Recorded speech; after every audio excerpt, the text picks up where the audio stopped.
അപ്പോൾ പോയിട്ട് വരാം എല്ലാവർക്കും. തിരിച്ച് വീണ്ടും പ്രവാസ ജീവിതത്തിലേക്ക് വീണ്ടും പോകാട്ടോ തിരിച്ചിട്ട്. ഓക്കെ, 15 ദിവസം ലീവിന് വന്നാണ് ഡെലിവറിക്ക്. അതെല്ലാം കഴിഞ്ഞ് റാഹത്തായി, ഒക്കെ ഉഷാറായി. ഇൻഷാ അല്ലാഹ് പതുക്കെ ഉണ്ട് മൊബൈലിട്ട് വീട്ടിൽ കയറുന്നു. സങ്കടമുണ്ട്, എന്താ പറയാ അല്ലേ. ഫാമിലി മിസ് ചെയ്യും, അതുപോലെ നമ്മുടെ ഉപ്പ അമ്മ, അതുപോലെ തന്നെ നമ്മുടെ വൈഫ്, അവമ്മ, നമ്മുടെ കുട്ടി എല്ലാം മിസ് ചെയ്യും ഒരുപാട്. ഉമ്മണ്ട് ഇവിടെ. ഇപ്പോഴൊക്കെ നല്ല ആക്റ്റീവായിട്ട് കുഴപ്പമൊന്നുമില്ല, നല്ല ചിരിച്ചിട്ട് മുഖാട്ടാ. എയർപോർട്ടിൽ എത്തിക്കഴിഞ്ഞാൽ മുഖമെല്ലാം കാണിച്ചു തരാട്ടാ, കോമഡി ആവും.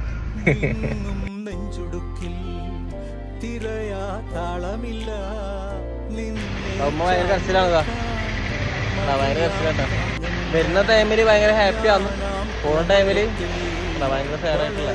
കുഞ്ഞുമൊട്ടെ മെല്ലെ പൂവിടുന്നേ വസന്തം കാത്തിരി